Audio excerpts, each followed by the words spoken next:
Hola, ¿qué tal? Bienvenidos. Hoy vamos a ver va a ser masas cardíacas. Las masas cardíacas incluyen un grupo heterogéneo de patologías, desde pseudotumores hasta tumores cardíacos primarios, benignos, malignos o metástasis. Vamos a ver que la tomografía computada y la resonancia magnética sobre todo nos va a ayudar al diagnóstico de estas patologías y acercar al diagnóstico definitivo. ¿Por qué utilizamos la resonancia? No solamente por la gran resolución de imagen y porque nos permite ver las estructuras adyacentes a la masa a analizar, sino que también tiene una excelente definición y nos permite hacer caracterización tisular. Lo que quiere decir es que podemos de alguna manera saber de qué tejido está compuesta, ya sea músculo, grasa, calcio o algún tejido neoplásico o un trombo. Por otro lado, nos permite analizar todo el tórax. De esa manera podemos ver si tenemos invasión local o invasión a distancia. Y tiene un gran contraste entre tejidos, ya sea miocardio, vasos, pulmón. Sí, con todo esto también le va a ser de gran ayuda al grupo quirúrgico para planificar la cirugía. Las masas cardíacas son dentro de las indicaciones de resonancia cardíaca, son clase 1. El protocolo de estudio es extenso, incluye algunas secuencias especiales para algunos tipos de patologías, pero lo que nunca debe faltar son dos planos ortogonales que incluyan cada una de las, que barran a la masa en cada una de las secuencias para de esa manera poder analizarla y llegar a un diagnóstico. Como decíamos, el objetivo del estudio es un análisis morfológico de la estructura y estructuras adyacentes, la caracterización tisular y por último hallazgos asociados a derrame pericárdico, invasión de algún órgano adyacente, etc. Al margen de poder llegar al diagnóstico definitivo de la masa, muchas veces hay algunas características de estas masas que nos pueden ayudar a saber si es benigno o maligno, ya sea el tamaño, la forma, la morfología, si es pediculado o no, si compromete las estructuras adyacentes, si está perfundido o no, si la estructura es homogénea o heterogénea e invade alguna otra estructura cardíaca o pericárdica. Acá estamos viendo una imagen en la aurícula izquierda adherida al septum interauricular. Arriba a la izquierda del centro se ve que esta masa es heterogénea, móvil. Al lado tenemos la perfusión de primer paso, donde se ve que esta estructura está levemente perfundida. Y abajo vemos las secuencias ponderadas las imágenes ponderadas en T1, en T2 y realce tardío, donde vemos que es isointensa en T1, hiperintensa en T2 y capta gadolinio levemente heterogéneo en la secuencia realce tardío. Esto es un mixoma, pues ya vamos a ver de los tumores primarios benignos el más frecuente.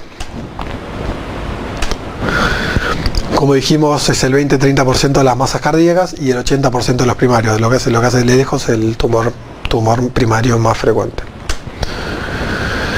Esto es un estudio tomográfico del mismo paciente donde vemos un defecto de relleno en la aurícula derecha. Este estudio se hizo como prequirúrgico para estudiar las coronarias y ahí también podemos ver el mixoma y hacer las mediciones y ver si compromete el corazón.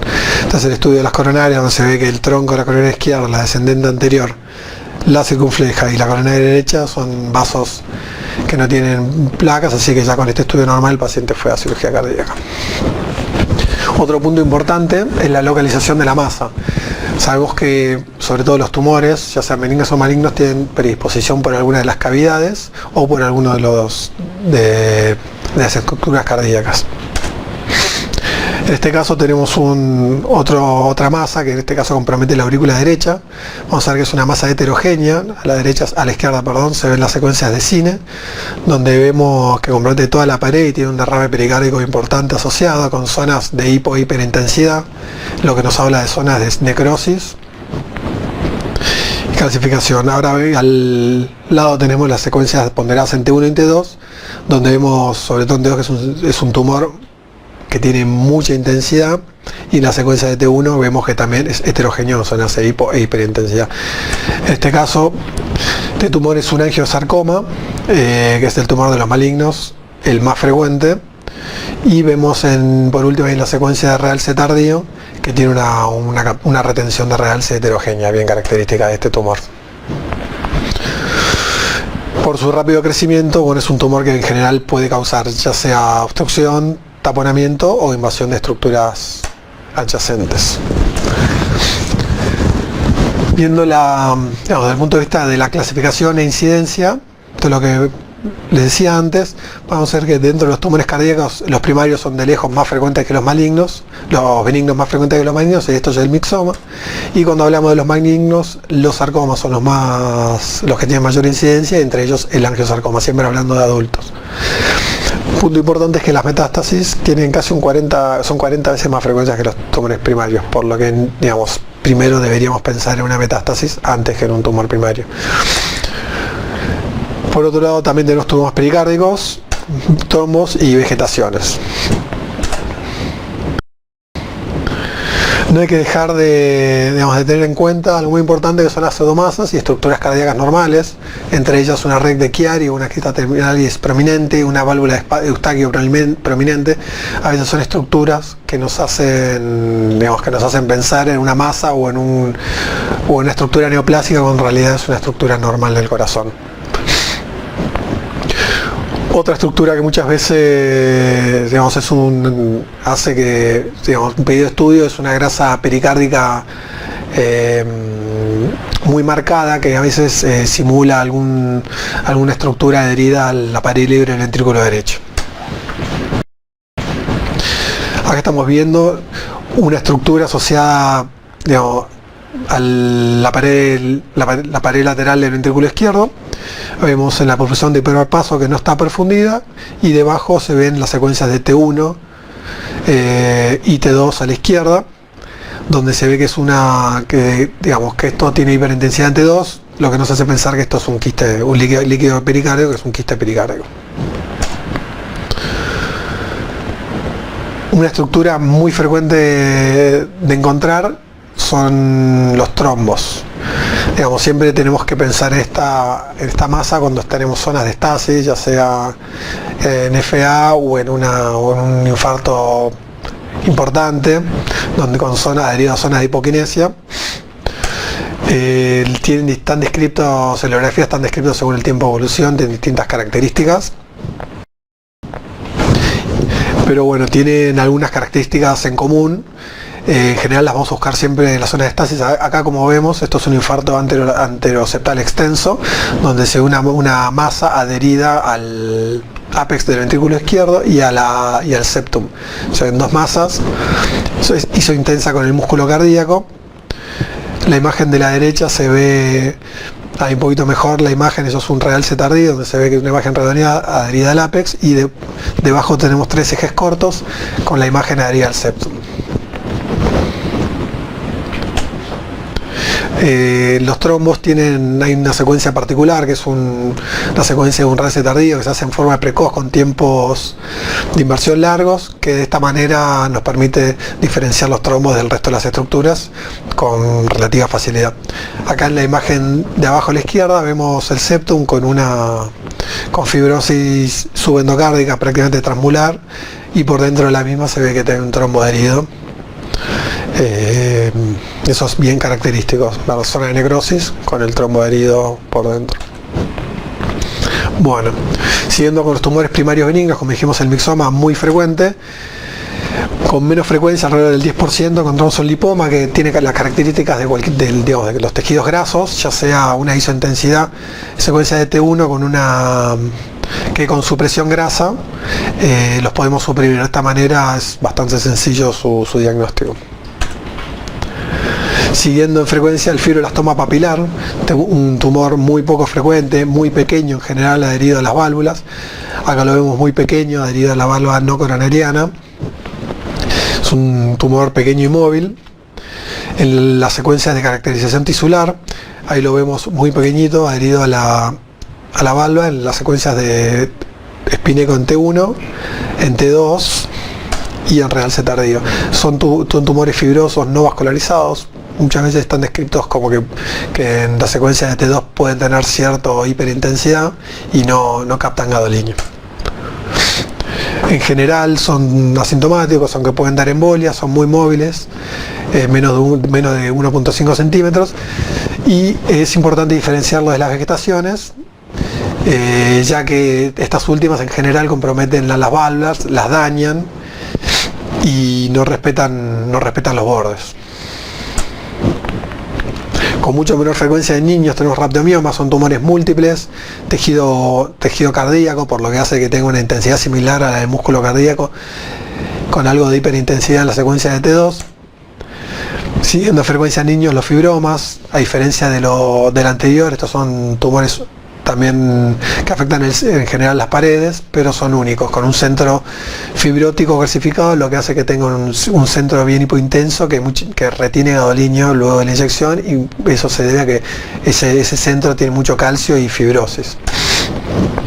Y con menos frecuencia, bueno, los hemangiomas son tumores vasculares. Hay distintos tipos, puede ser capilar, cavernoso o arteriovenoso, que estos tienen las características tisulares de los distintos, digamos, de un tejido vascular, ¿cierto? No van a retener, van a realzar con contraste, pero no lo van a retener. Cuanto a los tumores primarios malignos, dijimos los más frecuentes son los sarcomas, siguiendo por el linfomas y los mesoteliomas. De los sarcomas, siempre el más frecuente, el angiosarcoma, es el tumor que hablamos previamente. En general son tumores de crecimiento muy rápido, que invaden, digamos, las cavidades, pueden generar tanto obstrucción del tracto de salida de los ventrículos como crecimiento hacia las estructuras vecinas y generar un derrame del pericárdico y taponamiento. En general, los angiosarcomas es muy característico además en las cavidades derechas, como vimos en el caso anterior, sobre todo en la aurícula. Pueden dar metástasis y siempre vamos a pensar en ellos cuando están asociados, digamos, a esta invasión de estructuras adyacentes, al derrame pericárdico, y son tumores muy heterogéneos, con zonas de necrosis y hemorragia. Que eso es lo que estamos viendo acá en este paciente en la vista de 4 cámaras, como esas pequeñas zonas de necrosis hipointensas y de hemorragias hiperintensas. Hay otros tumores menos frecuentes, ya sea el rhabdomyosarcoma, el sarcoma diferenciado y los linfomas, que estos ya digamos tienen las características generales de los tumores malignos. Los linfomas tienen la característica particular de que las secuencias de T1 y T2 son isointensos, a diferencia de los anteriores que tienden a tener cierta intensidad en secuencias de T2, que es el tumor, es la imagen que estamos viendo acá en la fila inferior. Bueno, en este cuadro podemos ver las características tisulares de los distintos tumores, trombos y quistes, que fue lo que venimos viendo. Es una manera, digamos, relativamente sencilla de una vez que vemos una imagen, como, digamos, hacia dónde ir. Como les decía previamente, las metástasis son mucho más frecuentes que los tumores primarios, llegan a ser 40 veces más frecuentes. Estas pueden ser por vía hematógena, como la leucemia, linfomas, melanomas, pueden tener invasión directa, como el pulmón, mama y esófago, o pueden tener invasión venosa, ya sea como riñón y hígado. Los más frecuentes son de pulmón, linfoma, leucemias, cáncer de mama y esófago. No tienen características específicas de cada uno de ellos, pero aunque cumplen ciertas características generales, como ser heterogéneos, asociarse a derrame pericárdico, o tener compromiso pericárdico, en general son isointensos en T1 y en general tienen cierta hiperintensidad en T2. Tienden a perfundir y a captar gadolinium de forma heterogénea. Una excepción a los anteriores es el melanoma, que tiene una gran intensidad en imágenes ponderadas en T1 y en T2. Esto es porque la melanina es paramagnética, lo que la hace diferente de las otras metástasis. Acá podemos ver en la fila superior, un paciente con una metástasis de un sarcoma, vemos una estructura que compromete prácticamente todo el ventrículo derecho. De hecho, el paciente tenía síntomas por obstrucción del tracto de salida del ventrículo derecho. En la secuencia de T1 vemos que es un tejido isointenso con una gran hiperintensidad en la secuencia de T2, y en realce tardío vemos que tiene una retención de gadolinium muy heterogénea. Eso es bien característico, digamos, de malignidad. La fila del medio es un tumor, eso es una metástasis de un cáncer gástrico. Tiene que no, lo mismo tiene las características similares a la anterior. Acá vemos que el tumor no está aislado, sino que invade prácticamente toda la pared miocárdica. Se ve que las secuencias de T1 y sobre todo la de T2, esa hiperintensidad invade las paredes cardíacas, todo el ápex y la pared lateral y prácticamente todo el septum, lo que nos habla de invasión local. Por último, la fila inferior es un paciente con una metástasis de un cáncer de esófago. Se ve que tiene es una vista de 2 cámaras. Se ve que en el ápex del ventrículo izquierdo hay una pequeña masa móvil, que de nuevo con una intensidad similar a las anteriores, es intensa ante 1, bien hiperintensa ante 2, con un realce. En este caso la imagen es muy pequeña, no se llega a ver demasiado bien, pero con un realce heterogéneo. Bueno, hasta acá vimos la revisión de masas miocárdicas. Muchas gracias.